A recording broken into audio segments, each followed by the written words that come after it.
বিসমিল্লাহির রহমানির রহিম। আসসালামু আলাইকুম। সানি নিবেদিত, শামসুল হক প্রযোজিত আজমির রেকর্ডিং সেন্টার, মুক্তিযোদ্ধা সুপার মার্কেট, রিয়াজউদ্দিন বাজার, চট্টগ্রাম।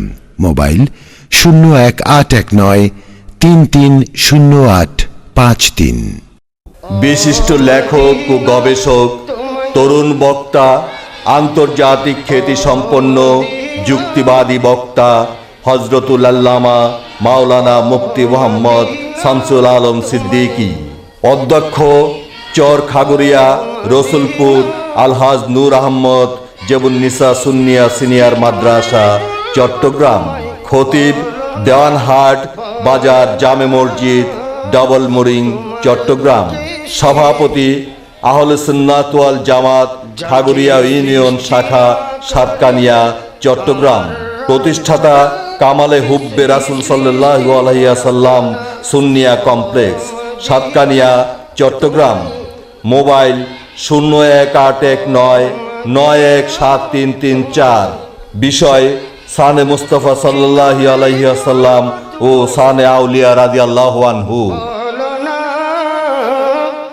আসসালামু আলাইকুম ওয়া রাহমাতুল্লাহি তাআলা ওয়া বারাকাতুহু।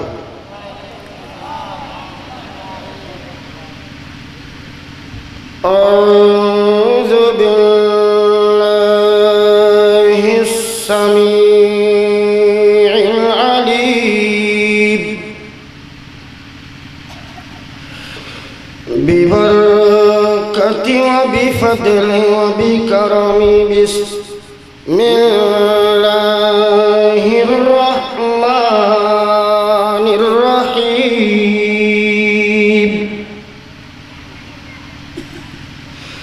আলহামদুলিল্লাহ আলহামদুলিল্লাহি রাব্বিল আলামিন।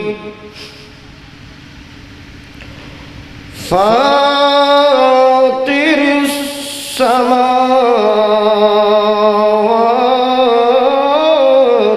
ওয়াল আরদিন।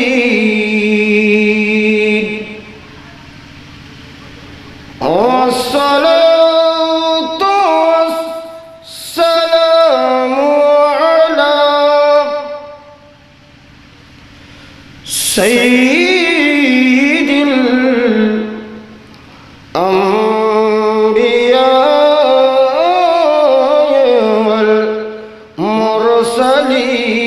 والمرسلين وعلى آله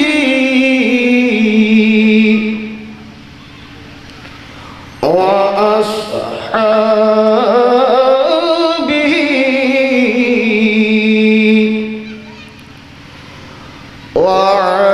وعلينا معهم أجمعين. أما بعد فقد قال الله تعالى عز وجل في شان حبيبه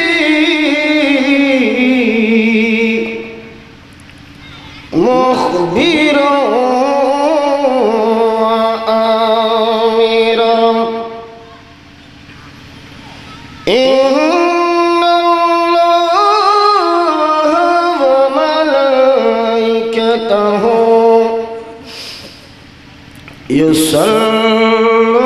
يصلون على النبي يا أيها الذين آمنوا صلوا عليه وسلموا تسليما. صلى الله على سيدنا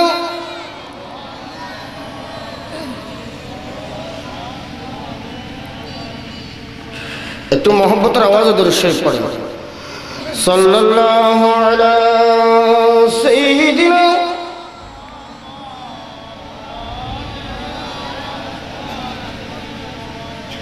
আল্লাহুম্মা সাল্লি আলা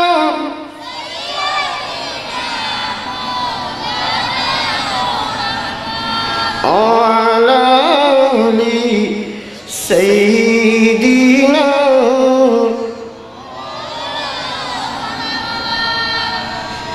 ইচ্ছা করলে প্রাণের নবী তাকতে ফরতেন আরশে,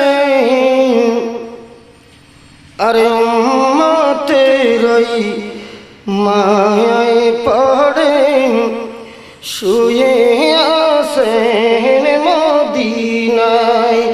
আল্লাহুম্মা সাল্লি আলা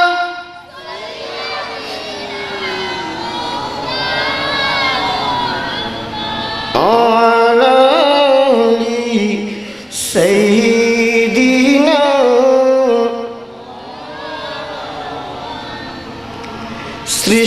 সৃষ্টিকুলের সবাই বলে আজকে মোদের খুশির দিন, আমাদের মাঝে তশরিফ আনলেন রহমাতুল লিল আলামিন। আল্লাহুম্মা জোরে জোরে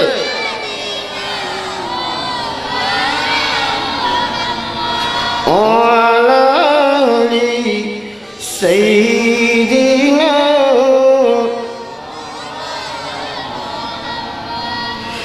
দিলে দিলে সবে দিলে দুটি ডানা দিলি না,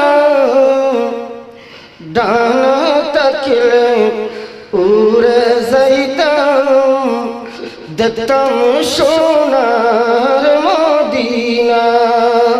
আল্লাহুম্মা সাল্লি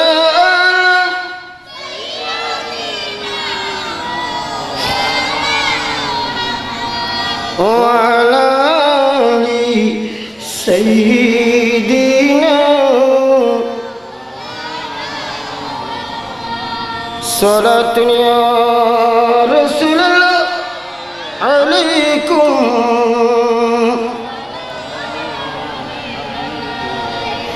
आपके फरकत ने मारा या नबी, दिल हुआ गम से दुपारा या नबी। सलातुन या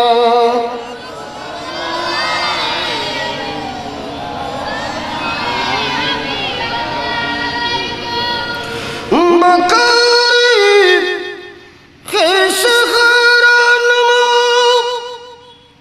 आगे से ने रसूल अल्लाह, फरीशानमो फरीशानमो आगे से निया रसूल अल्लाह। सलातुन या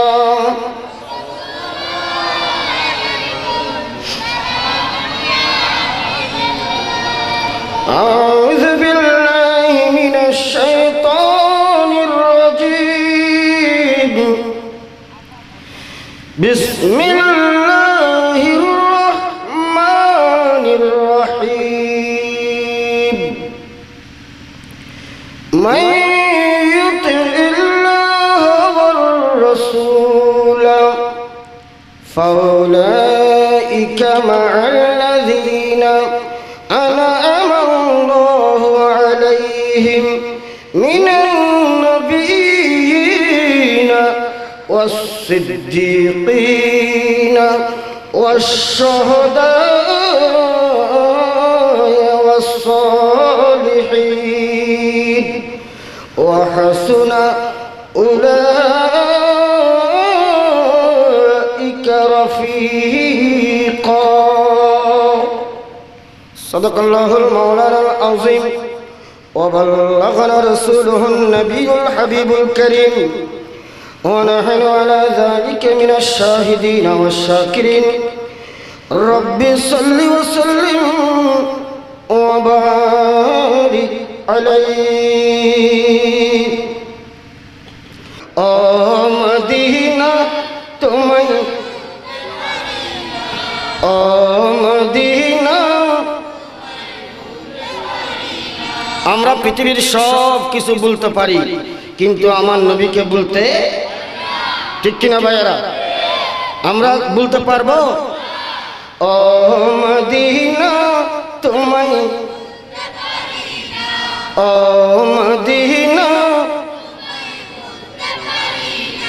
কি করে বলবো তোমায় বলো না তোমার বুকে শুয়ে যাকে সৃষ্টি না করিলে আমার রব্বানা কিছুই সৃষ্টি করত না ও মদিনা তোমায় ও মদিনা তোমায় কি করে বলবো তোমায় বলো না তোমার বুকে শুয়ে যাকে সৃষ্টি না করলে আমার রব্বানা কিছুই তিনি আমার জানের জান আমার প্রাণের প্রাণ ঠিক কিনা তিনি আমার জানের জান আমার প্রাণের প্রাণ যাকে হারালে হারাবো আমি দো জাহান আর জাহান্নামে না নিলে ও মদিনা জাহান্নামে না নিলে দোয়া কবুল হয় না তোমার বুকে শুয়ে আসেন যে জনা যাকে সৃষ্টি না করিলে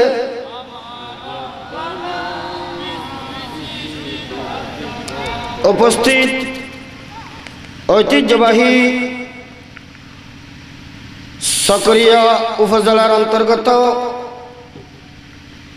পশ্চিম খৈয়ারবিল হামিদুল্লাহ শিকদারপাড়া মাহফিল উদযাপন কমিটির উদ্যোগে পঞ্চমতম কাজিমুশান ঈদে মিলাদুন নবী সাল্লাল্লাহু তাআলা আলাইহি ওয়াসাল্লাম 2017 আল্লাহর দরবারে শুকরিয়া আদায় করছি যে আল্লাহ পাক রব্বুল আলামিন অসংখ্য অগণিত আল্লাহর ওলি গৌস কুতুব আব্দাল জার এবং হক্কানি উলামায়ে কিরামদের মাধ্যমে এই গোটা বিশ্বের জমিনে ইসলামকে ছড়িয়ে দিয়েছেন।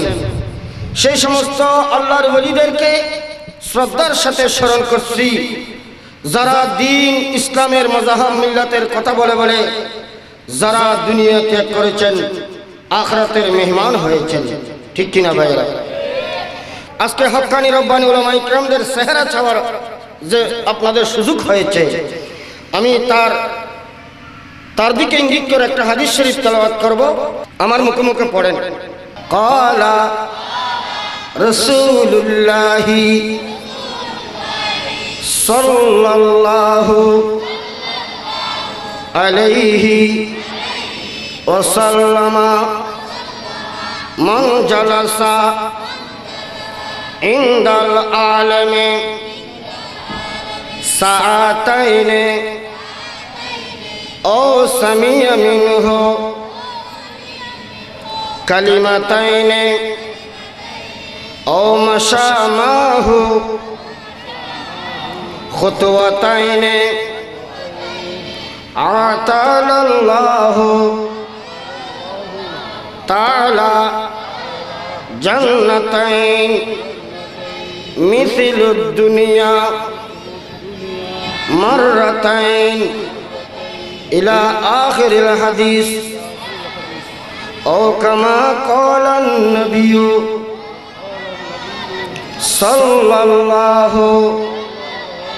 عليه وسلم।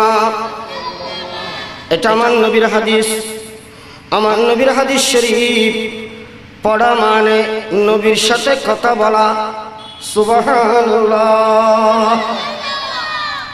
কারো যদি ইচ্ছা হয় আমি আল্লাহর সাথে কথা বলবো, আপনাদের ইচ্ছা আছে? আপনাদের কি ইচ্ছা আছে আল্লাহর সাথে কথা বলার? ও আমার প্যারা মাহবুব নবী হাদিসে পাকের মধ্যে ইরশাদ করতেছেন, হে আমার উম্মতের নর নারী, তোমাদের যদি কারো ইচ্ছা হয় আমার আল্লাহর সাথে কথা বলতে, তোমরা উযু বানিয়ে কোরআন শরীফ তেলাওয়াত করবে।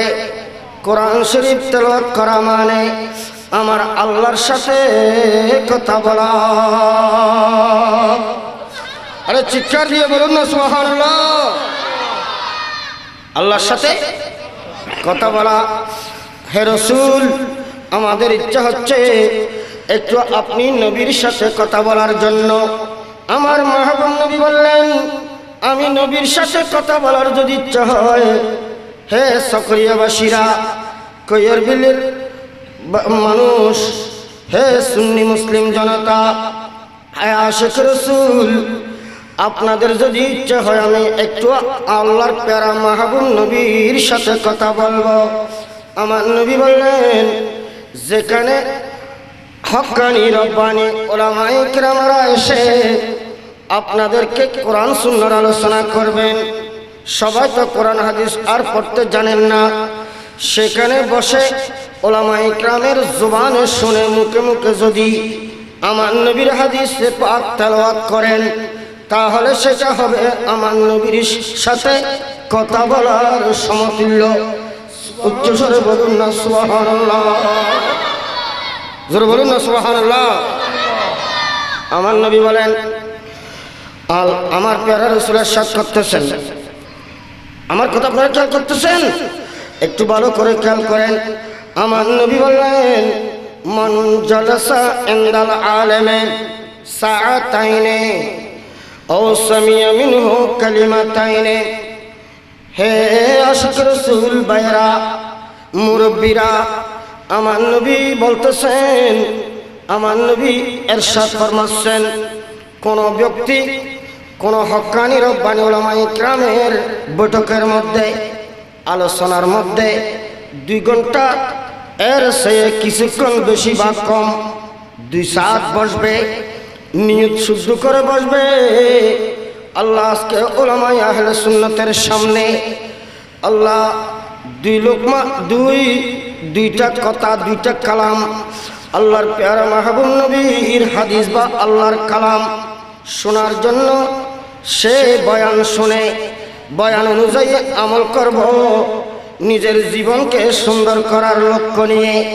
যদি আপনারা বসেন, আমার নবী বলতেছেন, উম্মত, যদি তুমি এইরকম নিয়ে বসো, আল্লাহ আজকে উলামায়ে কিরামের সামনে বসলাম, কাল কিয়ামতের ময়দানে এই উলামাদের সামনে, আলেমদের সামনে যাতে বসতে পারি, তাদের সাথে হাসরের ময়দানে উঠা বসা করতে পারি এবং জান্নাতের মধ্যে, বেহেশতের মধ্যে একই সাথে থাকতে পারি, বসতে পারি, এরকম নিয়ে যদি বসেন, অথবা ও আকালামাহু লুকমাতাইনে, অথবা উলামায়ে কিরামের সাথে বসে 2 গ্রাস 2 লোকমা কানা খেয়েছেন, কানা খাওয়ার সুযোগ হয়েছেন, যদি নিয়ত শুদ্ধ করে বসেন, আল্লাহ আজকে উলামায়ে কিরামের সাথে বসে খেলাম, যাতে বেহেশতের মধ্যে একই সাথে খেতে পারি, এরকম নিয়ম নিয়ে যদি বসেন, আমার নবী বললেন, উম্মত, অথবা উলামায়ে কিরামকে দাওয়াত দিয়ে মাহফিলে নিয়ে আসছেন চট্টগ্রাম থেকে, আপনারা ওদেরকে একটু স্বাগতম জানানোর জন্য, অভ্যর্থনা জানানোর জন্যে একটু আপনারা অ্যাডভান্স হলেন, অথবা তাদেরকে মাহফিল থেকে যাওয়ার সময় বিদায় দিতে গিয়ে একটু বাড়াইয়ে দিলেন। আমার নবী বললেন, উম্মত, যদি তোমার নিয়ত শুদ্ধ থাকে, আল্লাহ আজকে ওলামায়ে ইকরামকে উজাই বাড়াই নিচ্ছি, যাতে এই আলেমের পিছনে পিছনে জান্নাতের মধ্যে হাঁটতে পারি। এই নিয়ত নিয়ে যদি আপনারা ওলামায়ে ইকরামকে সম্মান জানান। আমার নবী বললেন, হে উম্মতেরা, তোমরা শুনো শুনো, তোমরা কোনো ছোট কাজ করো নাই, অনেক বড় কাজ করছো। এটার বিনিময়ে আল্লাহু তাআলা জান্নাতাইন, আল্লাহ তোমাদেরকে দুটি জান্নাত দান করবেন, দুটি বেহেশত দান করবেন। বেহেশত দুইটা কত বড় হবে? মিসলুদ দুনিয়া মাররাতাইন, পৃথিবী যত পরিমাণ, পৃথিবী বরাবর দুইটা জান্নাত আল্লাহ তোমাকে দান করবে। আরো জোরে বলুন না সুবহানাল্লাহ। তাহলে শুধু তা না, আরেকটা হাদিস শরীফ শুনেন, সবাই পড়েন। ক্বালা রাসূলুল্লাহি সাল্লাল্লাহু আলাইহি ওয়াসাল্লাম, কুন আলেমান ও মুতাআল্লিমান ও মুস্তামিআন ও মুহিব্বান ফালা তাকুনিল খামসা ফাতাহলিক ইলা আখিরিল হাদিস ও কামা ক্বালান নবী সাল্লাল্লাহু আলাইহি ওয়াসাল্লাম। আপনাদের কষ্ট হচ্ছে? একটু মহব্বতের আওয়াজে পড়েন সাল্লাল্লাহু আলাইহি ওয়াসাল্লাম। আমার নবী ইরশাদ করতেছেন, উম্মত তোমরা আলেম হও। কি হও?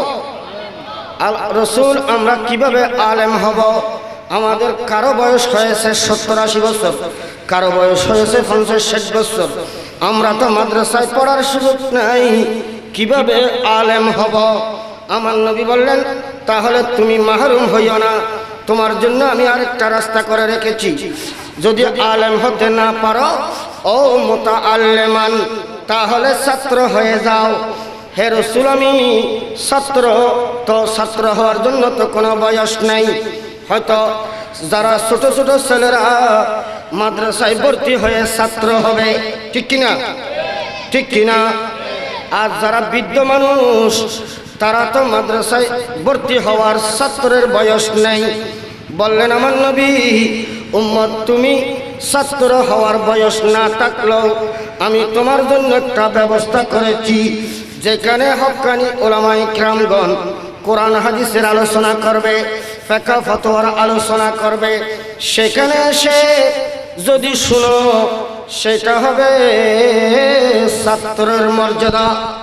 চিৎকার দিয়ে বলুন না সুবহানাল্লাহ।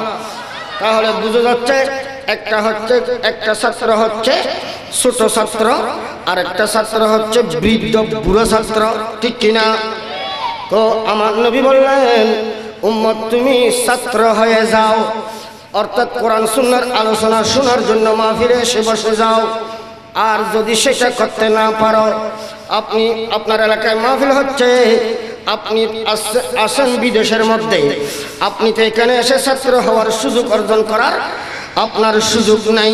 তো আমার নবী বললেন, তাহলে তুমি যদি সেটা অর্জন করতে না পারো, তাহলে ও মুস্তামিআন, তাহলে আলেমদের কথা শোনো। আলেমদের কথা শোনার যদি সুযোগ না হয়, তাহলে আমার নবী বললেন, উম্মত তাহলে তুমি আরেকটা কাজ করো। কি? রাসূল বললেন, আরেকটা কাজ করো, যদি সেটা করতে না পারো, ও মুহিব্বান লাহু, হক্কানি আলেমদেরকে অন্তর দিয়ে ভালোবাসো। চিৎকার দিয়ে বলুন সুবহানাল্লাহ। আর জোরে বলুন না সুবহানাল্লাহ। আলেমদেরকে ভালোবাসো। যদি ভালোবাসো, আমার নবী বললেন এই 6টা কাজ করো। কয়টা? একটা হচ্ছে আলেম হও, আলেম হতে না পারলে ছাত্র হয়ে যাও, ছাত্র হতে না পারলে তোমরা কি হয়ে যাও? আলেমদের কথা শোনো। আলেমদের কথা শুনতে না পারলে চতুর্থবারে আলেমদেরকে মহব্বত করো, ভালোবাসো। আর আমার নবী বললেন ফালা তাকুনিল খামেসা, পঞ্চম নম্বরে যাইও না। অর্থাৎ আমাদের দেশে অনেক মানুষ আছে, তারা বলে আমরা কি আলেমদের থেকে কম বুঝি নাকি, আলেমদের দাদদারি না, আমাদেরকে তাদের কাছে যাওয়ার দরকার নাই, আমরা ফেকা ফতোয়ার দরকার নাই, কোরআন সুন্নাহর দরকার নাই। এই বলে বলে যারা পঞ্চম নম্বরে যাবে, আমার নবী বললেন উম্মত 5 নম্বরে যাইও না। যদি 5 নম্বরে যাও তাহলে ফাতাহালি, তোমার দুনিয়া আখিরাত দুইটাই ধ্বংস হয়ে যাবে। উচ্চ স্বরে বলুন না নাউজুবিল্লাহ, আরো জোরে বলুন না নাউজুবিল্লাহ। এখন আসেন আপনারা যে আজকে আরামের বিছানকে হারাম করে মাহফিলে এসে বসছেন, তাহলে আমার নবীর হাদিসে পাক মতে, হাদিসে পাকের দৃষ্টিতে আপনারা কি ভালো কাজে আছেন না খারাপ কাজে আছেন? সবাই বলেন না ভালো কাজে না খারাপ কাজে। তাহলে আমাদেরকে নাম্বার 1 হচ্ছে রাসূল পাকের ভালোবাসা, ঠিক কিনা? ঠিক কিনা? ভালো যদি বাসতে হয় নবীকে বাসন, নবী তরানে ওয়ালা, নবী বাঁচানে ওয়ালা, নবী তরানে, নবী বাঁচানে, প্রাণের চেয়ে প্রিয় তাই, প্রাণের চেয়ে প্রিয় তাই নবীকে জানো। ভালো যদি, একটু মহব্বতের আওয়াজ দিয়ে পড়েন না, ভালো যদি নবীকে বাসন, নবী তরানে ওয়ালা, নবী বাঁচানে, নবী তরানে, নবী বাঁচানে, প্রাণের চেয়ে প্রিয় তাই, প্রাণের চেয়ে প্রিয় তাই নবীকে জানো। ভালো যদি সকারাতের বিছানাতে কি যে যন্ত্রণা, ঠিক কিনা? সকারাতের বিছানাতে কি যে যন্ত্রণা, সাগরের পানি দিল তৃষ্ণা মিটে না, আর কৌসারের পানি দিবেন শাহে মদিনা। কৌসারের মালিক যিনি, কৌসারের মালিক যিনি, তাকে চিনুন। ভালো যদি মৃত্যুর পর যখন তোমায় রাখবে কবরে, আত্মীয় স্বজন যত সব যাবে সরে, ঠিক কিনা? আমরা যখন কবরে যাব, আমাদের সাথে কেউ যাবে? যাবেনি? আপনার ছেলে যাবে, আপনার মেয়ে যাবে, আপনার বিবি যাবে, আপনার ভাই যাবে, না না কেউ যাবে না। সবাই কবরের মধ্যে শুয়ে দিয়ে চলে আসবে, ঠিক কিনা? মৃত্যুর পর যখন তোমায় রাখবে কবরে, আত্মীয় স্বজন যত সব যাবে সরে, আর নূর নবীজি তশরিফ আনবেন তোমার কবরে। ইয়া রাসূলুল্লাহ বলে, ইয়া রাসূলুল্লাহ বলে তাকে ডাকো। ভালো যদি নবী তরানে ওয়ালা, নবী, নবী তরানে, নবী বাঁচানে, প্রাণের চেয়ে প্রিয় তাই নবীকে জানো। ভালো যদি, এখন আসেন আমি যে আয়াত শরীফ তেলাওয়াত করেছি সেই আয়াতের দিকে কিছু যাই। আমার আল্লাহ বলেন বিসমিল্লাহির রহমানির রহিম, মাইয়ুতিল্লাহ ওয়ার রাসূল ফাউলাইকা মা'আল্লাযীনা আন'আমাল্লাহু আলাইহিম মিনান নাবিয়্যিনা ওয়াস-সিদ্দীকিনা والشهداء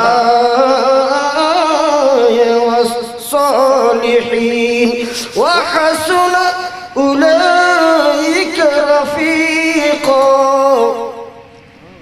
আমার আল্লাহ বলেন এই আয়াতের মধ্যে যে ব্যক্তি আল্লাহ এবং রাসূলের অনুসরণ করবে, ইত্তেবা করবে, রাসূলের পাকের সুন্নাত মোতাবেক জীবনকে গড়বে, যে ব্যক্তি নিজের জীবনকে সাজাবে আমার নবীর মাদানী রঙে, ঠিক কিনা?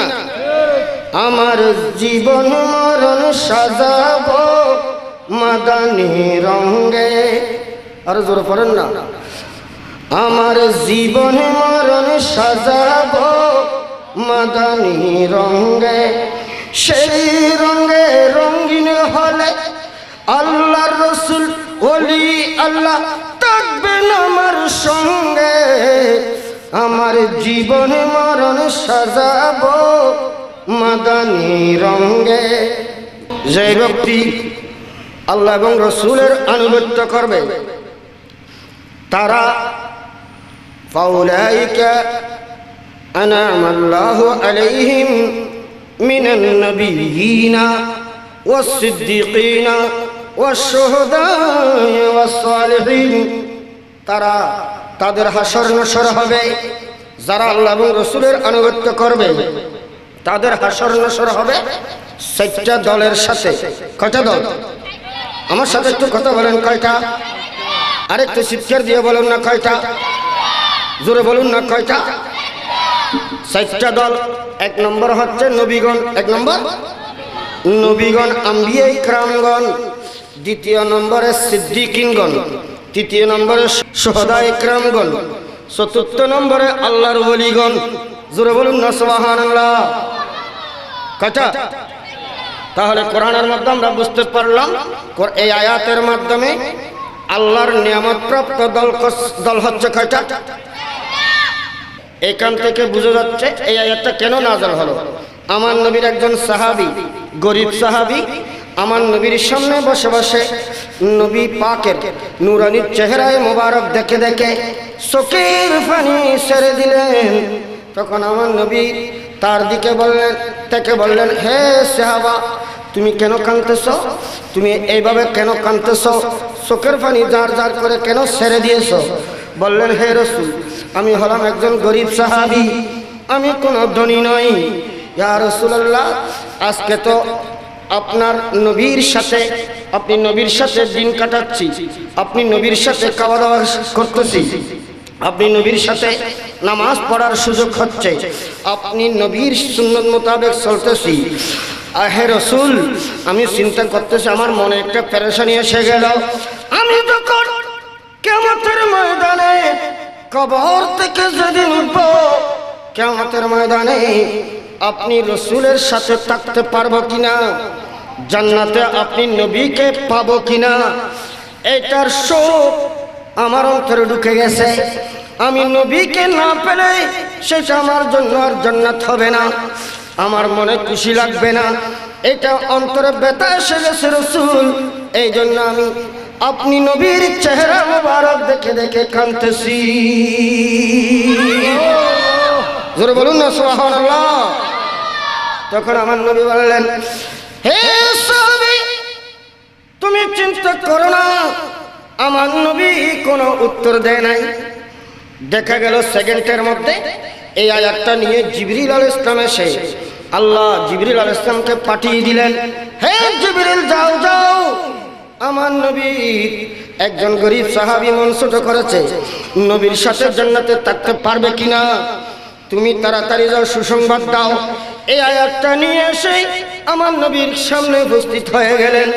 আল্লাহ ফতোয়া দিলেন, হে সাহাবী, তুমি চিন্তা করিও না, তুমি যদি বাস্তব নবীর আশিক হয়ে থাকো, আল্লাহ তোমাকে সর্বশ্রেষ্ঠ 4টা দলের সাথে হাসর নসর করাবে।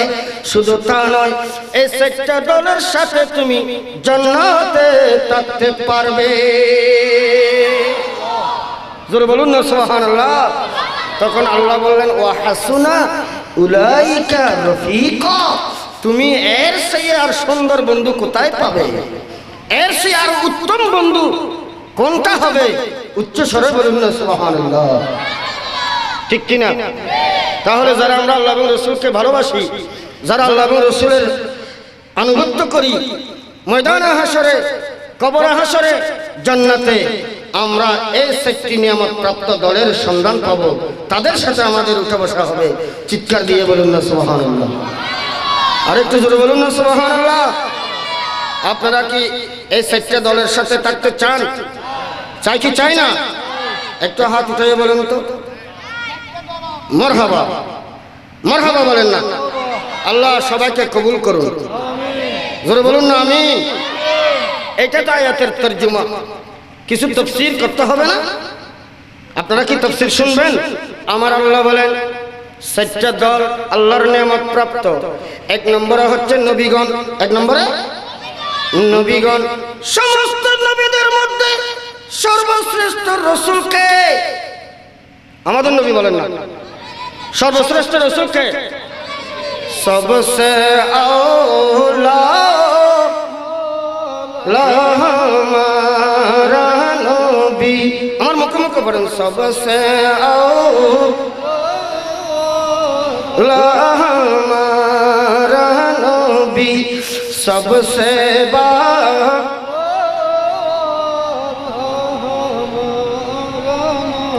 सबसे औला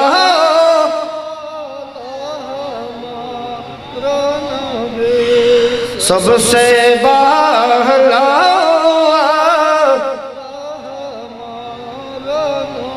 अपने मौला का प्यारा हमारा नबी दोनों आलम का दुल्हा सबसे औला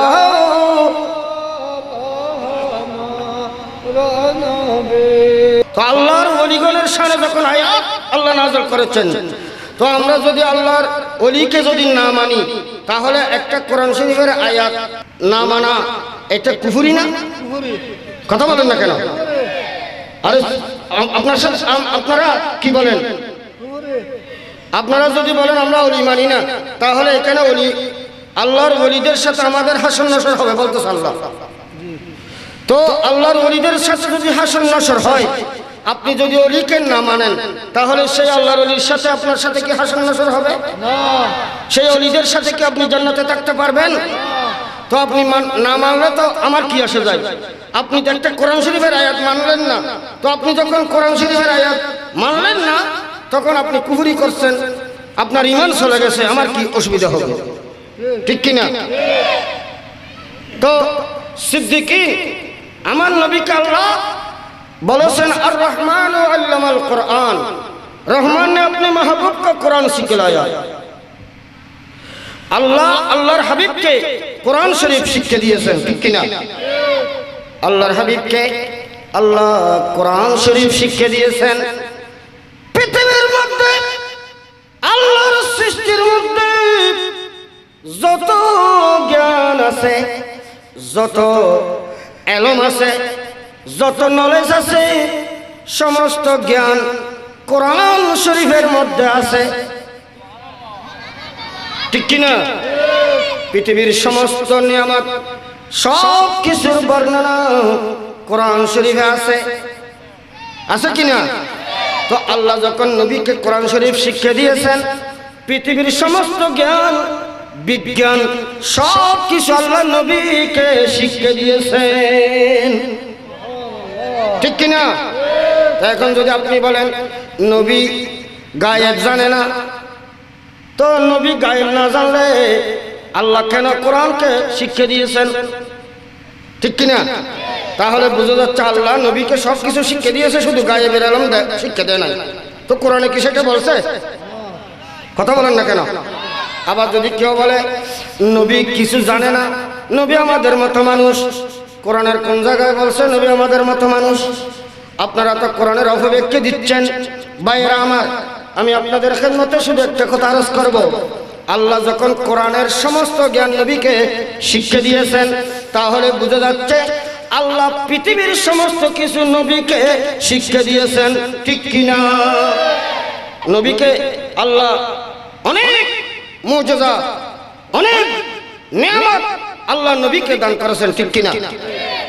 এখন আসে, আমার নবী মদিনায় পাকে থেকে গোটা পৃথিবীর সবকিছু দেখতে পায় কিনা? কথা বলেন না কেন? আপনারা এখানে স্ক্রিনের মাধ্যমে আজকের মাহফিল ও মা বোনেরা দেখতেছে, ঠিক কিনা? আপনারা যদি এখানে ফেসবুক ফিট করে দেন একটা মোবাইল দিয়ে, তাহলে এই ফেসবুক থেকে গোটা বিশ্বের মানুষ এট এ টাইম একই সাথে সেকেন্ডের মধ্যে এই মাহফিল দেখতে পাবে কিনা? আরো জোরে বলুন না, পাবে কিনা? আপনারা আধুনিক জমানার মানুষ, আপনাদের হাতে হাতে প্রত্যেকের হাতে মোবাইল আছে। এই ফেসবুকের মধ্যে সেকেন্ডের মধ্যে আপনি গোটা পৃথিবীর যাবতীয় খবর আপনার হাতে পাচ্ছেন। তো এটা তো বান্দা তৈরি করেছেন, একটা বিজ্ঞান, মোবাইল, ইন্টারনেট, এটা একটা বান্দার প্রযুক্তি। তো এটা বান্দার প্রযুক্তি হয়ে যদি সেকেন্ডের মধ্যে যদি আমেরিকার মানুষ এই পশ্চিম খয়ের বিলের মাহফিল যদি দেখতে পায়, তাহলে আল্লাহর প্যারা মাহবুব নবীকে আল্লাহর কুদরতের হাতে তৈরি করেছেন। সেই মাহবুব নবী মদিনা পাকের মধ্যে থেকে আমাদের খয়ের বিলের মাহফিল দেখতে পায় কিনা? এটা কি আপনাদের বিশ্বাস আছে? একটা রেফারেন্স শুনেন, কিতাবের নাম খাসায়েসুল কুবরা। কিতাবের নাম কি? আরে কথা বলেন না। কিতাবের নাম কি? খাসায়েসুল কুবরা। লেখকের নাম আল্লামা জালালউদ্দিন আস-সুয়ুতি রাহমাতুল্লাহ আলাইহি। তিনি বিখ্যাত হাদিসের কিতাব লিখেছেন। আমার নবীর শান মানের সমস্ত হাদিসকে এক জায়গায় এনেছেন। সেই কিতাবের নাম হচ্ছে খাসায়েসুল কুবরা শরীফ। এই কিতাবের মধ্যে একটা বর্ণনা এনেছেন, আবু জেহেলের সাথে আমার নবীর সাথে চুক্তি হয়েছে। আবু জেহেলকে যখন ইসলামের দাওয়াত দিল, আবু জেহেল বলল, আমি আপনার হাতে একটা কথা বলে ঈমান আনবো। সেটা কি? সেটা হচ্ছে আকাশের চন্দ্রকে যদি দুই টুকরা করতে পারো, তাহলে আমি আবু জেহেল তুমি নবীর উপর ঈমান আনবো। আবু জেহেলের আকীদা হচ্ছে আল্লাহর নবী উনি যদি আমাদের মতো মানুষ হয়, তাহলে তিনি চাঁদকে দ্বিখণ্ড করতে পারবে না বিদায়। তো সুতরাং তার হাত সে যখন এটা পারবে না, আমি বেঁচে গেলাম, আর ঈমান আনতে হবে না। তখন আবু জেহেল এটা জানে না যে আল্লাহ আমার নবীকে সেই শক্তি দিয়েছেন, ঠিক কিনা? আবু জেহেল বলল, আকাশের চন্দ্রকে যদি দ্বিখণ্ডিত করে দেখাতে পারো, তোমার হাতে আমি কলমা পড়ব। আমার নবী বললেন, তাহলে আবু জেহেল তুমি বলো দেখি কখন, কোন সময়, কোন টাইমে, একটু বলে দাও। বলল, এখন বলবো না, আমি একটা সময় দেব। আবু জেহেল বলল, আপনার সময় অনুযায়ী হবে না, আমার সময় অনুযায়ী হবে চাঁদকে দ্বিখণ্ডিত করা। আমার নবী বললেন, তাহলে তুমি সময়টা আমাকে বলে দাও। বললে, এখন বলে দেব না। আবু জেহেল মনে করছে রসুল হয়তো জাদু টাদু শিখে সেটা করে নেবে একটা সময় নিয়ে। কিন্তু আবু জেহেল এটা বলার পর আমার নবী বললেন, হে আবু জেহেল তুমি বলো। কিন্তু আবু জেহেল বলল, না, এখন না, আমি আমার আরবের মধ্যে, গোটা বিশ্বের মধ্যে আমার যত বড় বড় বন্ধু আছে, রাজা বাদশাহ, সবাইকে আমি খবর দেব, সবাইকে এক জায়গায় আনবো। এক জায়গায় এনে তুমি যদি চাঁদকে দ্বিখণ্ডিত করতে না পারো, তাহলে তোমার ধর্ম আর জমিনে থাকতে পারবে না, আমি আবু জেহেলের ধর্ম থাকবে। এটা বলে দিল। আমার নবী বললেন, তাহলে তোমার যত প্রেসিডেন্ট, রাজা বাদশাহ আছে সবাইকে খবর দাও। তখন আবু জেহেল কি করলো? হাবিব বিন মালেক, ইয়মনের বাদশা, তাকে খবর দিল। তার অন্তরঙ্গ বন্ধু এবং ইয়মনের বাদশা তাকে বলল, হে হাবিব বিন মালেক, তুমি তাড়াতাড়ি চলে আসো মক্কা শরীফে। মুহাম্মদকে বলে দিলাম চাঁদকে দ্বিখণ্ডিত করতে হবে। সে রাজি হয়েছে। এখন আসো আসো তাকে একটা প্রতিহত করার মতো একটা বড় সুযোগ আসছে।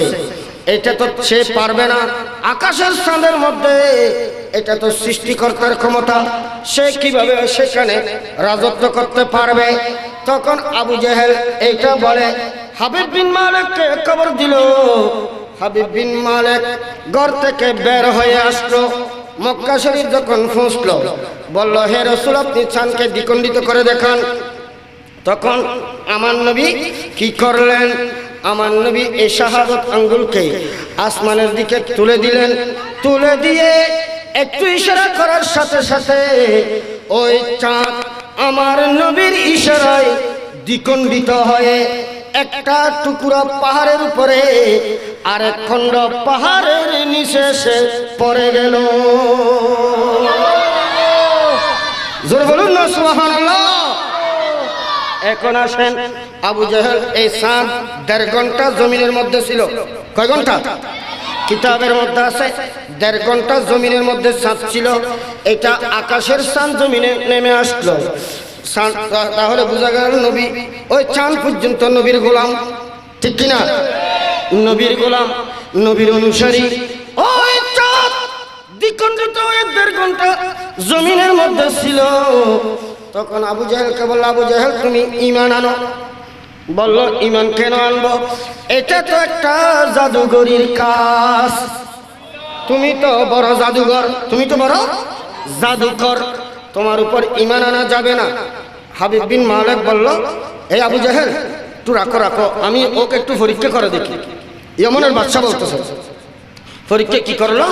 বলল, হে রাসূল, তুমি যদি রাসূল হও, আল্লাহ তো তোমাকে এমন জ্ঞান দান করবে, পৃথিবীর মধ্যে কোন জায়গায় কি হচ্ছে না হচ্ছে সেটা দেখার জানার ক্ষমতা আল্লাহ তোমাকে দেবে, ঠিক কিনা? এটা কে বলতেছে? ইয়েমেনের বাদশা হাবিব বিন মালিক। হাবিব বিন মালিক এটা বলার সাথে সাথে আমার নবী তাকে কোনো উত্তর দিলেন না। হাবিব বিন মালিক বলল, আমার ঘরের আমি কি নিয়ত নিয়ে মক্কা শরীফে আসছি, এটা যদি আপনি বলে দিতে পারেন তাহলে আমি আপনার উপর ঈমান আনব। জোরে বলুন না সুবহানাল্লাহ। এখন আবু জেহেলের ফারানে, হায়রে আমার বন্ধু কোনো হারিয়ে ফেলতেছে কিনা, কোনো রসুলের ভক্ত হয়ে যাচ্ছে কিনা, মুসলমান হয়ে যাচ্ছে কিনা, তার অন্তরের মধ্যে কি মারে, কি রে আমি হাবিব বিন মালিক আনলাম আমার শক্তি জোগানোর জন্য। এখন দেখা যাচ্ছে আমার নবীর হাতে মুসলমান হয়ে যাবে। এখন এটা তো আবু জেহেল বুঝতে পারলো, বুঝতে পেরে তাকে বলল, তুমি চলে আসো। না, আমি চলে যাব না, আল্লাহর রসুলকে একটু পরীক্ষা করব। পরীক্ষা কি? হে রসুল, আমি ইয়েমেন থেকে আসার সময় কোন নিয়ত নিয়ে এসেছি একটু বলতে পারলে আমি ঈমান আনব। আমার নবী বললেন, হে হাবিব বিন মালিক, তুমি আসছো একটা নিয়ত নিয়ে, ঘর থেকে বের হয়েছ, তোমার ঘরে একটা মহিলা আছে, মেয়ে আছে। ওই মেয়ে বুবা, অন্ধ, কোড়া, লেঙ্গা। ওই মেয়ের কথা বলার শক্তি নেই, শোনার শক্তি নেই, পায়ে চলার শক্তি নেই। এমন একেবারে অসুস্থ মায়ের গর্ভে ওই মেয়ে কোনোদিন ভালো হবে না। যদি আমার মেয়েকে উনি যদি ভালো করে দিতে পারে তাহলে আমি ওই নবীর উপর ঈমান আনব। চিৎকার দিয়ে বলুন না সুবহানাল্লাহ। আমার নবী বললেন, হে হাবিব বিন মালিক, তোমার মেয়ে যদি ভালো হয়ে যায় তুমি কি মুসলমান হইবা? জোরে বলুন না সুবহানাল্লাহ। বললেন, ইয়া রাসূলুল্লাহ, অবশ্যই মুসলমান হয়ে যাব। যাও যাও, আমাকে সেখানে যেতে হবে না, আমি নবী বলে দিলাম তোমার মেয়ে ভালো হয়ে গেছে। আরো জোরে বলুন না সুবহানাল্লাহ। তোমার মেয়ে ভালো হয়ে গেছে, আমি রাসূল মক্কা শরীফ থেকে বলে দিলাম, ওখানে আমাকে যেতে হবে না, তুমি ঘরে গিয়ে দেখো তোমার মেয়ে ভালো হয়েছে কিনা। হাবিব বিন মালিক আর দেরি করে নাই, আবু জেহেলকে ডিনাই করে উনি বাড়িতে চলে গেলেন ইয়েমেনে গিয়ে দেখতে পেলেন ঘরের মধ্যে রাস্তার মধ্যে গাঁটার মধ্যে যখন পৌঁছলেন, পৌঁছার সাথে সাথে ওই মেয়ে যার হাত পা ছিল না, কথা বলতে পারতো না, বোবা ছিল, বড়া ছিল, একেবারে অন্ধ ছিল, ওই মেয়ে অপূর্ব সুন্দরী মহিলা, একটা হৃষ্টপুষ্ট মহিলা, আর কোনো দুর্বলতা নাই, ব্যায়াম নাই। ওই মহিলা এসে মুখে কলমা শরীফ পড়ে পড়ে ওই বাবাকে কদমে চুমো দিলেন। চিৎকার দিয়ে বলুন না সুবহানাল্লাহ। হাবিব বিন মালিক বলল, মা তুমি তো অসুস্থ ছিল, তুমি কথা বলতে পারতে না, হাঁটতে পারতে না, তুমি ল্যাংড়া লুলা ছিলা, তুমি কিভাবে ভালো হলা? তুমি ওই কলমা কিভাবে ফাইলা? নবীর মুহাম্মদের কলমা কিভাবে ফাইলা? উনি বললেন, বাবা রে, এ বাবা, ওই মদিনাওয়ালা রাসূল, মক্কা শরীফের রাসূল আমার ঘরে তাশরীফ এনেছেন, আমাকে ভালো করে দিয়েছেন, এবং আমাকে ওই মদিনাওয়ালার রাসূল সমস্ত কথা বলার, পায়ে চলার, কানে শোনার সমস্ত ক্ষমতা দিয়ে আমাকে ভালো করে, আমাকে কলমা শরীফ পড়ে মুসলমান করে চলে গিয়েছে। আরে জোরে বলুন না সুবহানাল্লাহ।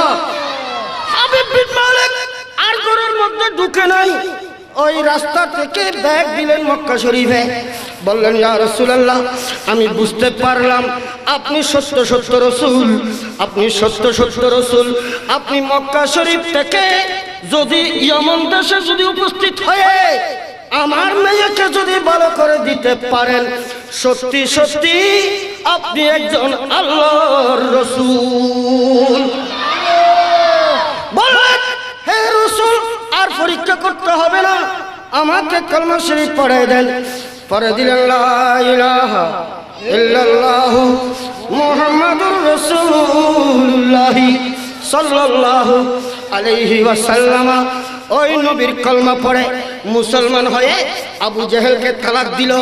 ওই হাবিব বিন মালিক আবু জেহেলকে তালাক দিয়ে বলল, আবু জেহেল, তুমি মানুষকে গোমরাহ করতেছ, নবীর থেকে দূরে সরে রাখতেছ, আর পারবে না, পারবে না। আমি হাবিব বিন মালিক মুসলমান হয়ে গেছি, আমার পরিবার মুসলমান হয়ে গেছে, আমার নবী এখান থেকে কলমা পড়াই দিয়েছে, নবী ওখানে উপস্থিত হয়ে গেছে। তাহলে বোঝা যাচ্ছে আমার নবী এক জায়গায় থেকে পৃথিবীর বিভিন্ন জায়গায় উপস্থিত হতে পারে, যেহেতু আমার নবী হাজির নাজির। জোরে বলুন না সুবহানাল্লাহ। আমার নবী হাজির নাজির, ঠিক কিনা? এই কিতাবটা হচ্ছে দেওবন্দ মাদ্রাসার কিতাব, মাওলানা আশরাফ আলী থানভীর লিখিত আরওয়াহে সালাসা।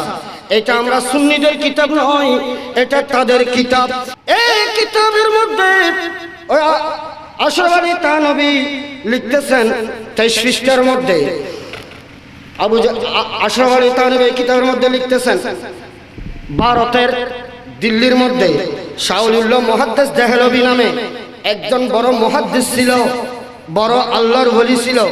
তিনি যে কিতাব লিখেছেন সেই কিতাব টাইটেল ক্লাসের মধ্যে, তার কিতাব হুজ্জাতুল্লাহি আলাল বালাগা টাইটেল ক্লাসের মধ্যে ফিকহ গ্রুপের মধ্যে পড়ানো হয়। আমি গুনাহগারও পড়েছি। ওই কিতাবটা খুব শক্ত কিতাব। আব্দুল শাউলুল্লাহ মুহাদ্দিস দেহলভী রাহমাতুল্লাহ আলাইহি, উনি এখনো দুনিয়ায় আসে নাই। তারা লিখতেছে তাদের কিতাবে, এখনো দুনিয়ায় আসে নাই। শাউলুল্লাহ মুহাদ্দিস দেহলভী মায়ের গর্ভের মধ্যে, তখন শাউলুল্লাহ মুহাদ্দিস দেহলভীর আব্বাজান আব্দুর রহিম মুহাদ্দিস দেহলভী তিনি বলতে লাগলেন মনে মনে, আমার বিবি যখন গর্ভিতা, আমার মনে হচ্ছে একটু আমি খাজা গরিবে নওয়াজের প্রধান খলিফা ও যার নাম কুতুবউদ্দিন বখতিয়ার কাকি রহমতুল্লাহ আলাইহি, তার একটু মাজার শরীফটা জিয়ারত করব। জোরে বলুন না সুবহানাল্লাহ। আরে জোরে বলি না সুবহানাল্লাহ। তার মাজার শরীফটা কি করব? এখন মাজারে যাওয়া তারা শিরিক বলে কিনা? কথা বলেন না, বলে কিনা? এখন তাদের কিতাবে লিখছে মাজারে গিয়ে কি করছে? জোরে বলুন না সুবহানাল্লাহ। তো আমরা তো আপনাদের কিতাব মানতেছি, আপনারা মানতেছেন না কেন? ঠিক কিনা? হে জগতের মানুষ, হে জগতের পশ্চিম কায়ার বিলের মোমেন মুসলমান, আমি মৌলানা শামসুল আলম সিদ্দিকীর কথা নয়, এটা হচ্ছে আশরাফ আলী থানভীর কথা। উনি তার কিতাবের মধ্যে নকল করতেছেন। শাহুলিল্লাহ মুহাদ্দিস দেহলভী এখনো দুনিয়ায় আসে না। কোথায়? মায়ের পেটে, বলেন না কোথায়? মায়ের পেটে তার আব্বাজান মাজারে আসলেন, কুতুবউদ্দিন বখতিয়ার কাকির মাজারে। যখন আসসালামু আলাইকুম বিমা কাসাবাতুম ফানি মুকওয়াদ্দার এটা বলে যখন সালাম দিলেন, শাহুল হযরত কুতুবউদ্দিন বখতিয়ার কাকি রহমাতুল্লাহ আলাইহি তাদের কিতাবে লিখতেছেন, উনি মাজার শরীফ থেকে কথা বলতেছেন। জোরে বলুন না সুবহানাল্লাহ, আর জোরে বলুন না সুবহানাল্লাহ। মাজার শরীফ থেকে কথা বলতেছেন কে? কুতুবউদ্দিন বখতিয়ার কাকি। উনি দিল্লির কুতুব ছিলেন, আমাদের চট্টগ্রামের কুতুব যেমন শাহে আমানত রহমতুল্লাহ আলাইহি, উনি দিল্লির কুতুব ছিলেন। উনি মাজার শরীফ থেকে কথা বলতেছেন, তাদের কিতাবে লিখতেছেন। তাহলে বুঝা যাচ্ছে আল্লাহর ওলিরা কবরের মধ্যে জিন্দা না মরা? জোরে বলুন না জিন্দা না মরা। আমরা বলতেছি না, তারা বলতেছে। এখন তারা বলে যদি তাদের কিতাব না মানে আমরা কি করব? ঠিক কিনা?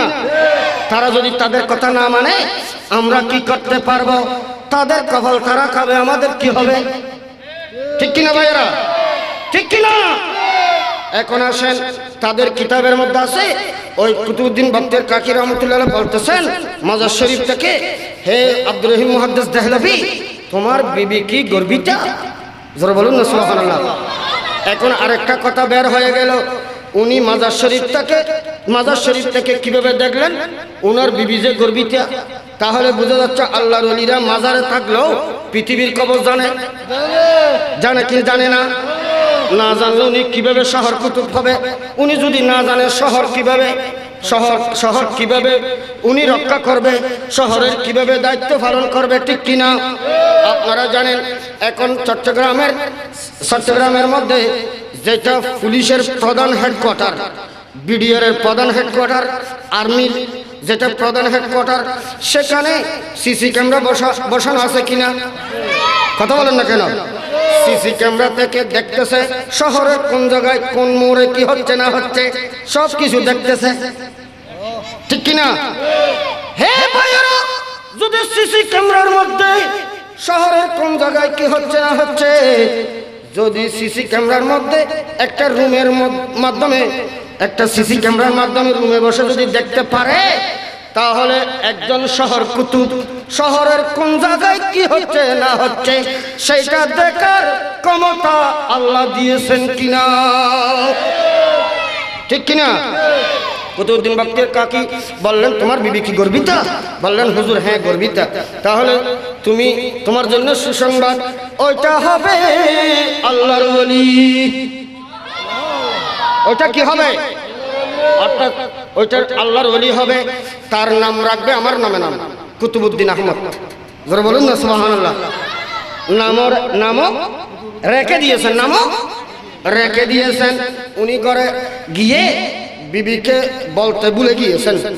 তখন বিবি নামাজ পড়তেছেন মুসাল্লার মধ্যে। নামাজ পড়া অবস্থায় নামাজের সালাম ফিরাইয়া যখন মুনাজাত করতেছে, ওই শাহুলিল্লাহ মুহাদ্দিস দেহলভীর আম্মা জান উনি বলতেছেন, আমি নামাজের মধ্যে দোয়া করতেছি। দোয়া করার সময় দুইটা ছোট দুইটা বাসার দুইটা হাত আমার হাতের উপর বেশি উঠলো। আচানক হঠাৎ করে আমি ওইটা দেখে ভয় পেলাম, একটা চিৎকার দিলাম। আমার স্বামী বলল, বিবি তুমি ভয় পাচ্ছ কেন? বললেন, আমার হাতের মধ্যে আমি মুনাজাত করার সময় দুইটা ছোট হাত দেখেছি, আমার ভয় লাগছে। বললেন, ভয় পাওয়ার কিছু নেই, আমি তোমাকে বলতে ভুলে গিয়েছি, আমি কুতুবউদ্দিন বখতিয়ার কাকির মাজারে গিয়েছিলাম।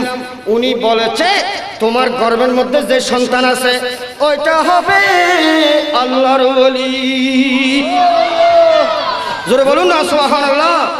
তুমি চিন্তা করিও না, ওইটা জন্মগ্রহণ করলো, সেটা ছেলে, তার অনেক সুন্দর, তার নাম রাখলো অলিউল্লাহ। জোরে বলুন না সুবহানাল্লাহ। অলিউল্লাহ মুহাদ্দিস দেহলভী, কিন্তু তার আসল নাম হচ্ছে কুতুবউদ্দিন আহমদ।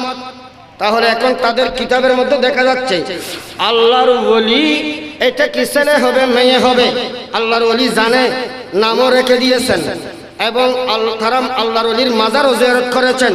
তো সমস্ত ফতোয়া তোমাদের কিতাবে আছে, আর আমরা সুন্নিরা বললে কেন দোষ হয়? ঠিক কিনা? এটা তো অলিউল্লাহ মুহাদ্দিস দেহলভীর আগমনের ঘটনা, দুনিয়ায় জন্মগ্রহণের ঘটনা, ইন্তেকালের ঘটনা শুনেন। একই ফিস্টে নিচে রশিদ আহমদ গাঙ্গুহি লিখতেছেন, উনিও দেওবন্দ মাদ্রাসার বড় মুহাদ্দিস। উনি বলতেছেন, আমাদের হুজুর শাহউল্লাহ মুহাদ্দিস দেহলভী রহমাতুল্লাহ আলাইহি যখন ইন্তেকাল করতেছেন, ওনার মতের বিছানায় উনি চটপট করতেছেন, একবার শুয়ে যাচ্ছেন, একবার উঠতেছেন, চোখের পানি দেখতেছেন, উনি অনেক কষ্ট পাচ্ছে। আমরা মনে করলাম উনি তো একজন আল্লাহর ওলি, বড় মুহাদ্দিস, উনি কেন মতের বিছানায় এভাবে সকরাতের কষ্ট পাচ্ছে। আমরা নিজেরাই তার কষ্ট দেখে আমরা অনেক চিন্তা করতেছি, আরে আমার হুজুরে এভাবে কেন কষ্ট পাচ্ছে। কিছুক্ষণ পরে দেখা গেল ওই অলিউল্লাহ মুহাদ্দিস দেহলভী মতের বিছানায় বসে গেল, মুস্কি মুস্কি হাসতেছে। সুবহানাল্লাহ, মুস্কি মুস্কি হাসতেছে। তখন আমরা জিজ্ঞাসা করলাম, হুজুর আপনি এতক্ষণ কাঁদতেছেন, এখন আবার হাসলেন কেন? বললেন, আমি কেন হাসলাম, কেন কাঁদলাম তোমরা জানো না। শোনো শোনো শোনো শোনো, আমি যখন মতের বিছানায় শুয়ে গেলাম, তখন আমার ছোট ছোট দুই একটা বাচ্চা ছিল। অর্থাৎ আমার বিবি যখন প্রথমটা মারা গেছে, আমি আরেকটা দ্বিতীয় বিয়ে করেছিলাম। ওই দ্বিতীয় বউয়ের মধ্যে দুই একটা ছোট ছোট সন্তান আছে, দুইটা। ওই সন্তানগুলো নাবালেগ। এখন আমি বৃদ্ধ হয়ে গেছি, আমার ছেলেদেরকে কার হাতে দিয়ে যাব, আমার ছেলেকে বারবার কার হাতে দিয়ে যাব, আমি তাদের চিন্তায় চটপট করতেছি মতের বিছানায়। তখন আমি মনে মনে কলবে কলবে আমি মদিনাওয়ালা রাসূলকে টেলিফোন করে দিলাম। জোরে বলুন না সুবহানাল্লাহ। আমি দিল্লির জমিন থেকে মদিনা শরীফে টেলিফোন করে দিলাম। অন্তরে অন্তরে আমার মদিনাওয়ালা রাসূল কিছুক্ষণের মধ্যে আমার মতের বিছানায় উপস্থিত হয়ে আমাকে বললেন, হে ওলিউল্লাহ, তুমি কেন ভয় করতেছ, তুমি কেন কাঁদতেছ? তুমি চিন্তা করিও না, তোমার ছেলে এবং আমার নবীর ছেলের মধ্যে কোনো পার্থক্য নাই। তোমার ছেলের দায়িত্ব আমি রাসূল গ্রহণ করলাম। এখন আসেন, তাদের কিতাবের মধ্যে লিখতেছে রশিদ আহমদ গাঙ্গুহি ও দেওবন্দ মাদ্রাসার মুহাদ্দিস মুফতি, উনি লিখতেছেন, অলিউল্লাহ মুহাদ্দিস দেহলভী মতের বিছানায় উনি টেলিফোন করেছেন কলবে, মদিনাওয়ালা নবী জানছেন কিনা? আরে কথা বলেন না, জানছেন কিনা? তাহলে বুঝা যাচ্ছে আল্লাহর ওলি মনের খবর মদিনাওয়ালা রাসূল মদিনা শরীফ থেকে জানেন, ঠিক কিনা? তো তোমাদের কথা আমরা মানতেছি, আমাদেরটা মানতেছো না কেন? ঠিক কিনা? তো মানলে কি আর দ্বন্দ্ব আছে? কথা বলেন না কেন? তাদের সাথে কি আমাদের সাথে আর কোনো দ্বন্দ্ব আছে? আল্লাহর কসম কোনো দ্বন্দ্ব নেই, ঠিক কিনা? এখন আসেন, শাহউল্লাহ মুহাদ্দিস দেহলভীর ছেলে আমার নবী তাদের বারবাজা গ্রহণ করলেন, তাহলে বোঝা যাচ্ছে রাসূল জিন্দা নবী, ঠিক কিনা? রাসূল হাজির নাজির নবী, তিনি মদিনা শরীফ থেকে দিল্লির মধ্যে অলিউল্লাহ মুহাদ্দিস দেহলভীর মতের বিছানায় আসা মানে নবী প্রত্যেক জায়গায় উপস্থিত হতে পারে, ঠিক কিনা? এখন আসেন, নবী জানেন, নবী দেখেন, ঠিক কিনা? এই ক্ষমতা কে দিয়েছেন? আমার আল্লাহ। কে দিয়েছেন? আল্লাহ। আল্লাহর ওলিরাও দেখেন, ঠিক কিনা? আচ্ছা দেখেন যে এটা শুনেন, কিতাবের নাম শাওয়াহিদুন নবুওয়াত, লেখকের নাম আল্লামা জামি নুরউদ্দিন জামি রহমাতুল্লাহ আলাইহি, বিশ্ববিখ্যাত আশিক রাসূল নুরউদ্দিন জামি রহমাতুল্লাহ আলাইহি, উনি কিতাব শাওয়াহিদুন নবুওয়াতের মধ্যে লিখতেছেন, একদিন কুফার মধ্যে, ইরাকের কুফার মধ্যে হযরত আলী রাদিয়াল্লাহু তাআলা আনহু কুফার জামে মসজিদের খতিব ছিলেন, ইমাম ছিলেন, ঠিক কিনা? ঠিক কিনা? আমার কথা বুঝতে কষ্ট হচ্ছে? হযরত আলী রাদিয়াল্লাহু তাআলা আনহু কুফার জামে মসজিদের ফজরের নামাজ পড়াতে গেলেন। নামাজ পড়াতে গিয়ে তিনি যাওয়ার সময় সারা রাতভর উনি ঘুমাতে পারে না। কেন? কুফার জামে মসজিদের পাশে একটা ঘরের মধ্যে স্বামী স্ত্রী সারা রাতভর ঝগড়া চলেছে। এরকম আমাদের দেশেও হয় কিনা? স্বামী স্ত্রী সারা রাতভর ঝগড়া করতে করতে, মারামারি করতে করতে ফজরের আজান দিয়ে ফেলে। এরকম অনেক পরিবারে হয় না? আল্লাহ সবাইকে এই ধরনের কর্মকাণ্ড থেকে আল্লাহ সবাইকে হেফাজত করুন, আমিন বলেন না। হযরত আলী রাদিয়াল্লাহু তাআলা আনহু ফজরের নামাজ পড়ে মুনাজাত করলেন। মুনাজাত করে মুসল্লি একজনকে বললেন, ভাই এই মসজিদের ওই পাশের ঘরে যাও, ওখানে স্বামী স্ত্রী সারা রাতভর ঝগড়া করেছে, আমি তাদেরকে একটু ডাকছি বল। সুবহানাল্লাহ বলেন না। হযরত আলী রাদিয়াল্লাহু তাআলা যখন ডাকছে তারা আসবে না? আসবে কিনা? তিনি তো খলিফাতুর রাসূল সাল্লাল্লাহু আলাইহি ওয়াসাল্লাম, নবীর খলিফা, ঠিক কিনা? ইসলামের চতুর্থ খলিফা না হযরত আলী রাদিয়াল্লাহু তাআলা? চতুর্থ খলিফা। তো হযরত আলী রাদিয়াল্লাহু তাআলা বললেন, স্বামী স্ত্রী দুজন আসলেন, বললেন তোমরা যে সারা রাতভর ঝগড়া করেছো কেন, ব্যাপারটা কি? কিন্তু আমরা তো আমাদের দেশে সমাজের মধ্যে ঘরের মধ্যে পার্শ্ববর্তী ভাইয়ের বউ যে ঝগড়া করে আমরা কেউ জিজ্ঞাসা করি না তাদের সমস্যাটা কি। এই ধরনের সমস্যাটা জানা এটি ইমানদারের পরিচয়, ঠিক কিনা? কিন্তু আমরা বলি কি, আরে এরা সারা জিন্দেগি ঝগড়া করলে আমার কিছু আসা যায় না, আর আমি। ইমানদারের পরিচয় হচ্ছে তাদেরকে ডেকে তাদের সমস্যা কি সমাধান করে দেয়, ঠিক কিনা? হযরত আলী রাদিয়াল্লাহু তাআলা আনহু স্বামী স্ত্রী দুজনকে ডাকলেন, বললেন তোমরা কেন ঝগড়া করতেছ? বললেন হুজুর, বিবি বলল আমাকে মাত্র গতকালকে নববধূ হিসেবে গড়ে তুলছেন, গত রাত্রে আমি উনার নববধূ। স্বামী বললেন এটা কি তোমার নববধূ? হ্যাঁ। কখন আনছো? গত রাত্রে। তো গত রাত্রে আনছো, গত রাত্রে কেন এত ঝগড়া? বেয়াদবি মাফ করবেন, স্বামী স্ত্রী অনেক কথা আছে, আছে না? আছে কিনা? স্বামী স্ত্রী অনেক কথা আছে। ওই স্বামী স্ত্রী দুজন যখন বাসর রাতে গেলেন, স্বামী স্ত্রী কথা কাটাকাটি শুরু হয়ে গেল, একজন আরেকজনকে মেনে নিতে পারতেছে না, সারা রাতভর ঝগড়া করতে করতে ফজরের আজান হয়ে গেল। হযরত আলী রাদিয়াল্লাহু তাআলা আনহু এটা দেখতে পেলেন, তাদেরকে ডাকালেন, বললেন সমস্ত মানুষ তোমরা সরে যাও, ওরা কথা বলতে লজ্জা পাবে। সবাই সরে গেল। তারা স্বামী স্ত্রীর থেকে যাবতীয় ঘটনা জিজ্ঞাসা করল। বললেন, স্বামী স্ত্রীকে বললেন, আমি আলী তোমার থেকে যা যা প্রশ্ন করব তার উত্তর দেবে, আল্লাহ এবং রাসূলকে উপস্থিত জেনে একটা শব্দ মিথ্যা কথা বলতে পারবে না। জোরে বলুন সুবহানাল্লাহ। আরে জোরে বলুন না।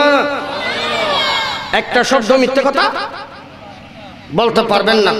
বললেন আল্লাহর কসম করে বলতেছি একটা শব্দ মিথ্যা কথা বলবো না, যা যা সত্য তা বলবো, আমি যা জিজ্ঞাসা করব তা বলতে হবে। বললেন হুজুর জিজ্ঞাসা করেন। জিজ্ঞাসা করা আরম্ভ করলো। হযরত আলী বললেন, তুমি কি অমুকের মেয়ে? বললেন হ্যাঁ। আচ্ছা, অমুকের মেয়ে যে হযরত আলী কিভাবে জানলো? সুবহানাল্লাহ বলেন না। অমুকের বাতিজি? হ্যাঁ, অমুকের বাতিজি। আচ্ছা, তোমার সাথে কি তোমার কোন স্বাস্থ্য ভাইয়ের সাথে ভালোবাসা ছিল? বললেন হুজুর হ্যাঁ ছিল। ওই স্বাস্থ্য ভাইয়ের সাথে তোমার সাথে যখন ভালোবাসা ছিল, আমি যে ঘটনা বলতেছি এই কিতাবের মধ্যে আছে। বললেন তোমার স্বাস্থ্য ভাইয়ের সাথে তোমার যখন ভালোবাসা ছিল, হাতিল ছিল, তোমার স্বাস্থ্য ভাই তুমি যখন ঘর থেকে একদিন রাত্রে একাকী বের হয়ে গিয়েছিলা কোনো একটা কাজে, তোমার স্বাস্থ্য ভাই তোমাকে হঠাৎ করে ধরে জঙ্গলের মধ্যে, পাশে পাহাড়ের জঙ্গলের এক জায়গায় নিয়ে তোমার সাথে অবৈধ মিলন করেছে, ঠিক কিনা? বললেন হ্যাঁ হুজুর ঠিক। সুবহানাল্লাহ বলেন না। এটা তো অনেক দিন আগের কথা। তো বললেন সেখানে তোমার পেটের মধ্যে একটা অবৈধ সন্তান জন্ম লাভ করেছে। হ্যাঁ হুজুর ঠিক। ওই খবর পৃথিবীর মধ্যে কেউ জানে না, তোমার মা জানে। তোমার মা, মেয়ের খবর মা জানে না? জানে। তো তোমার মা তোমাকে গোপন করে রেখেছিল। ওই সন্তান যখন প্রসব হলো, তোমার মা তোমাকে এক জায়গায় রেখে ওই সন্তানটা ঘরের জানালা দিয়ে ওই একটা সারা আছে না নদী, নদীর পারে জানালা দিয়ে ফাঁক মেরে ফেলে দিয়েছিল, ঠিক কিনা? বললেন হ্যাঁ হুজুর। তোমার মা ওই ছেলেকে কি করতে না করতেছে, জানালা দিয়ে এইভাবে উকি মারি থেকে আসে। তখন তোমার মা দেখতে পেলে একটা কুকুর এসে কামড় দিতে চাচ্ছে ওই ছেলেকে। তখন সাথে সাথে তোমার মা একটা পাথর মেরে কুকুরকে তাড়িয়ে দিয়েছিল। ওই পাথর ওই ছোট ছেলের মাথার মধ্যে পেরে রক্তকণন হতে লাগলো। তোমার মা ওইদিকে ঘুরে গিয়ে একটা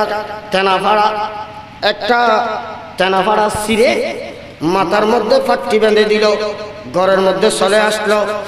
আর একটা পার্শ্ববর্তী মানুষ এসে ওই ছেলেকে কাঁদার আওয়াজ শুনে ঘরে নিয়ে গেল, নিয়ে ওই ছেলেকে লালন পালন করে বড় করলো।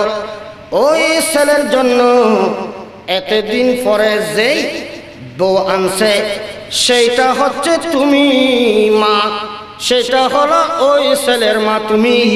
বাস্তবে তুমি উনার বিবি নয়। চিৎকার দিয়ে বলুন না সুবহানাল্লাহ, আরো জোরে বলুন না সুবহানাল্লাহ। এটা তোমার বিবি নয়। তখন সব কথা ঠিক পেল। মৌলা আলী বলল, এখন স্বামীকে ধরল, স্বামীকে বলল তোমার মাথার চুলটা ফাঁক করো। ছোটবেলায় যে তোমার নানি যে পাথর ফাঁক দিয়েছিল, পাথর নিক্ষেপ করেছিল কুকুরকে তাড়িয়ে দেওয়ার জন্য, ওই পাথরের দাগ এখনো তোমার মাথায় আছে। এইভাবে চুল ফাঁক করে দেখলো ঠিক। হযরত আলী রাদিয়াল্লাহু তাআলা আনহু তখন দুইজনকে বলল, তোমরা গতকাল দুইজন যে বাসরাত করতে পারো নাই, এটা আল্লাহ তোমাদেরকে মেহেরবানি করেছেন। মা এবং ছেলের সাথে কিভাবে বাসরাত হবে এটা আল্লাহ তোমাদেরকে মেহেরবানি করেছেন। আজ থেকে তোমরা দুইজন ছেলে মা, তোমরা দুইজন মা পুত্র একই সাথে একই ঘরে বসবাস করো। চিৎকার দিয়ে বলুন না সুবহানাল্লাহ, আরো জোরে বলুন না সুবহানাল্লাহ। এখন আপনারা দেখেন, এটা তো ছোটবেলার ঘটনা। ওই ছেলে বিবের উপযুক্ত হয়েছে, বউ আনছে, ওইটা হলো মা ছেলে। এটা হযরত আলী কিভাবে জানলো? তাহলে বুঝা যাচ্ছে শুধু নবী জানেন না, নবীর সাহাবায়ে কেরামও জানেন, ঠিক কিনা? ঠিক কিনা? মুওয়াত্তা ইমাম মালিক, বিশ্ববিখ্যাত ইমাম, যিনি মালিকি মাযহাবের ইমাম, মুওয়াত্তা ইমাম মালিকের মধ্যে একটা হাদিস শরীফ আনছে। হযরত সাইয়েদনা সিদ্দিক আকবর রাদিয়াল্লাহু তাআলা আনহু নিজের বেটি মায়েশা সিদ্দিকাকে ডাকলেন, আয়েশা আমার নবীর বিবি, ওনার বেটি, ও আয়েশা তুমি এদিকে আসো। আম্মু আমি তো চলে যাব, তোমার আমার বাড়িতে যা সম্পত্তি আছে, তুমি তো শরীয়তের জ্ঞান আছে তোমার কাছে, তুমি ফিকহ ফাতোয়া বুঝো, ফরায়েজ বুঝো, তুমি শরীয়তের ফরজ মতে আমার ছেলে মেয়েদের মধ্যে তুমি সম্পদগুলো বন্টন করে দিবা। বললেন আব্বা কয় ভাগ করব? বললেন তোমরা ভাগ করবে, তোমরা ভাগ করবে দুইটা মেয়ে দুইটা ছেলে হিসেবে। বললেন আব্বা আমরা তো এক বোন দুই ভাই, আপনি বোন আর একটা কথা কোথায় বলতেছেন? তখন সিদ্দিক আকবর বললেন, হে আয়েশা, আমি যে তোমার ছোট আম্মা একটা বিবাহ করেছি, ওনার গর্ভে একটা সন্তান আছে, ওইটা হবে তোমার বোন আসমা। আরো জোরে বলুন না সুবহানাল্লাহ। আর সাইয়েদনা সিদ্দিক আকবর রাদিয়াল্লাহু তাআলা আনহু বললেন, হে আয়েশা, তোমার বোন তোমার ছোট আম্মার গর্ভে আছে। আচ্ছা, কোরআন শরীফের মধ্যে আছে উলুমে খামসা, পাঁচটি জ্ঞান আল্লাহ ছাড়া কেউ জানে না। মায়ের গর্ভে সন্তান হবে না মেয়ে হবে, ছেলে হবে না মেয়ে হবে, বৃষ্টি কখন হবে, মানুষ কখন মরবে, কে কখন জন্ম লাভ করবে, এই পাঁচটা জ্ঞান আল্লাহ ছাড়া কেউ, ঠিক কিনা? এই আয়াতের উপর ভিত্তি করে বাতিল ফেরকারা বলে যে নবী গায়েব জানেন, আল্লাহর ওলিরা কিভাবে জানবে, এটা শিরিক হবে। নাউজুবিল্লাহ বলেন না। তাহলে বুঝতে হবে তারা কোরআন শরীফ বুঝে নাই, তারা কোরআন শরীফ বুঝে নাই যে আল্লাহর খাস খাস বান্দাদেরকে এইটার জ্ঞান দান করেছেন, ঠিক কিনা? দেখা গেল মায়েশা সিদ্দিকা রাদিয়াল্লাহু তাআলা আনহা দেখতে পেলেন তার ছোট আম্মার গর্ভে যে সন্তান ছিল সেটা হয়েছে কন্যা, সেটার নাম রেখেছেন আসমা। জোরে জোরে বলুন না সুবহানাল্লাহ, আর জোরে বলুন না সুবহানাল্লাহ। তাহলে আল্লাহর ওলিরা জানেন কিনা? নবী যেমন জানেন সাহাবায়ে কেরামরাও জানেন। এখন আসেন আমি আরেকটা কথা সংক্ষেপে বলে আমার কথা টোটাল করতেছি। আমার গৌসে পাক বড় পীর দস্তগীর, আমরা লোভ সামলাতে পারি নাই, আমরা হুজুর থেকে দেখে আমরা সমস্ত মুরিদানেরা ওই মেয়েকে একটা দুই গালে দুটো চুমু দিয়ে আরম্ভ করলাম। নাউজুবিল্লাহ বলেন না, আরো জোরে। তখন গৌসে পাক এটা দেখে কোনো আওয়াজ দেয় না, তাদেরকে কোনো প্রত্যুত্তর করে নাই। গৌসে পাক বলতেছে এদেরকে শাস্তি দিতে হবে, এদেরকে শিক্ষা দিতে হবে। কিন্তু গোপন কথা তো তারা জানে না গৌসে পাক কেন ওই মেয়েকে চুমু দিল। তখন গৌসে পাক আর কত দূর যাওয়ার পর বাজারের মধ্যে যে কামার আছে না, কামার চিনেন? কামারে বাতি টানে না, বাতির মধ্যে বাতি টানে লোহাকে গরম করে দাসুরি বানানোর জন্য। ওখান থেকে গৌসে পাক কি করলেন, একটা টাটকা জ্বলন্ত লোহা নিয়ে ওই লোহাকে চুমু দিতে আরম্ভ করলেন। জোরে বলুন না সুবহানাল্লাহ। গৌসে পাকে চুমু যখন দিতে লাগলেন, ওরা তো ওই মহিলাকে দেখে চুমু দিতে আরম্ভ করেছিল। এখন তারা গৌসে পাক যখন লোহাকে চুমু দিতে লাগলো, তারা মনে মনে ভাবতে লাগলো আমরা যখন ওই মহিলাকে চুমু দিয়েছি মনে হয় গৌসে পাক আমাদেরকে পরীক্ষা করতেছে, এখন তো লোহাকেও চুমু দিতে হবে, জ্বলন্ত টাটকা লোহা। তারা কি করলো, গৌসে পাক যখন তাদেরকে ডাকা আরম্ভ করলো, তারা গৌসে পাকের কথা না শুনে তারা পিছন দিকে ব্যাগ দিয়ে দৌড়তে আরম্ভ করলো। নাউজুবিল্লাহ বলেন না। তখন গৌসে পাক বললো তোমরা তো বড় সুবিধাবাদী। কি বাদী? সুবিধাবাদী। তোমরা তো সুবিধাবাদী মুরিদ। এই মুরিদের আসো আসো, তোমরা ফালাইয়া যাইও না, আসো আসো এখান থেকে সবক গ্রহণ করো। যেই মহিলাকে তোমরা চুমু দিয়েছিলা, কিন্তু এটা আমার গৌসে পাকের জবান, লোহা তো দিতে পারি আর মহিলার গালও দিতে পারি। এটা কেন দিলাম আমি? ওই মহিলার সৌন্দর্য দেখে আমি চুমু দিই নাই। আমার আল্লাহ আমাকে মেসেজ দিয়েছেন, এলহাম করেছেন, হে আব্দুল কাদের জিলানী, ওইটা এমন একজন মহিলা, যেই মহিলাকে স্বামী বিবাহ করার পর থেকে মুখ দিয়ে একটা দুর্গন্ধ বের হতো, একটা রোগ ছিল, ব্যারাম ছিল, ওই রোগের অনেক চিকিৎসা করেছে, মুখের দুর্গন্ধ যাচ্ছে না। ওই স্বামী অপারক হয়ে ওই মহিলাকে তালাক দিয়ে দিল। ওই মহিলা স্বামীর তালাক পেয়ে কেঁদে কেঁদে আমি কোন জায়গায় গেলে এই মুখের দুর্গন্ধের চিকিৎসা পাবো, এটা মনে মনে কেঁদে কেঁদে উনি রাস্তা দিয়ে হেঁটে হেঁটে আসতেছেন। আমার আল্লাহ আমাকে হুকুম করেছেন আব্দুল কাদের জিলানী ওই মহিলার দুর্গন্ধ নেওয়ার জন্য। পৃথিবীর কোনো ডাক্তার পারবে না, ওইখানে আল্লাহর ওলির সম্রাটের প্রয়োজন হবে, তুমি আব্দুল কাদের জিলানীর প্রয়োজন হবে। তুমি গিয়ে ওই মহিলার গালে দিতে চুমা দাও, তোমার চুমোর কারণে ওই মহিলার দুর্গন্ধ চলে যাবে। তখন আমার গৌসে পাক বললেন এখন দেখো ওই মহিলার আর মুখের দুর্গন্ধ নাই, বলেন না এটা আল্লাহ আমাকে চিকিৎসা করার জন্য বলেছেন। আমি তো কোনো অন্তরের কুপ্রবৃত্তি নিয়ে, আমি কোনো কুধারণা নিয়ে তাকে চুমু দিই নাই, আমি তো আল্লাহর ওলিদের সম্রাট। আর যদি সেটা হতো আমি যে লোহার মধ্যে চুমু দিয়েছি আর এখন তো তোমরা দিতে পারো নাই, তাহলে বোঝা যাচ্ছে আমি আব্দুল কাদের জিলানীর ক্ষমতা আর তোমাদের ক্ষমতা এক নয়, ঠিক কিনা? তাহলে বোঝা যাচ্ছে আল্লাহর ওলিরা আল্লাহর প্রদত্ত ক্ষমতা, ঠিক কিনা? আর আল্লাহর নবীরা আল্লাহর প্রদত্ত ক্ষমতা, গৌস কুতুব আব্দাল এরা হচ্ছে আল্লাহর প্রদত্ত ক্ষমতা।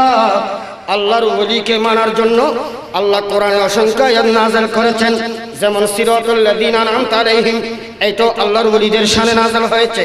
আলা ইন্না আউলিয়া আল্লাহি লা খাউফুন আলাইহিম ওয়া লা হুম ইয়াহজানুন, এটা আল্লাহর ওলিদের শানে নাযিল হয়েছে। আমানুত্তাকুল্লাহ ওয়া কুনু মা সাদিকিন, এটা আল্লাহর ওলিদের শানে নাযিল হয়েছে। এইভাবে ওয়ালামু আন্নাল্লাহা মা'আল মুত্তাকিন, এটা আল্লাহর ওলিদের শানে নাযিল হয়েছে। কোরআন শরীফের মধ্যে অসংখ্য আয়াত আল্লাহ নাযিল করেছেন আল্লাহর ওলিদের শানে। এখন আল্লাহর ওলিকে যারা মানবে না তারা আল্লাহর কোরআনকে অস্বীকার করতেছে, ঠিক কিনা?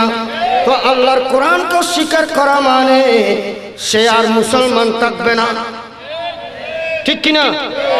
তো আমার কথা শেষ, আমি আর দীর্ঘ আলোচনা করতেছি না। ওয়া আখিরু দাওয়ানা আলহামদুলিল্লাহি রাব্বিল আলামিন। আসসালামু আলাইকুম ওয়া রাহমাতুল্লাহি ওয়া বারাকাতুহু।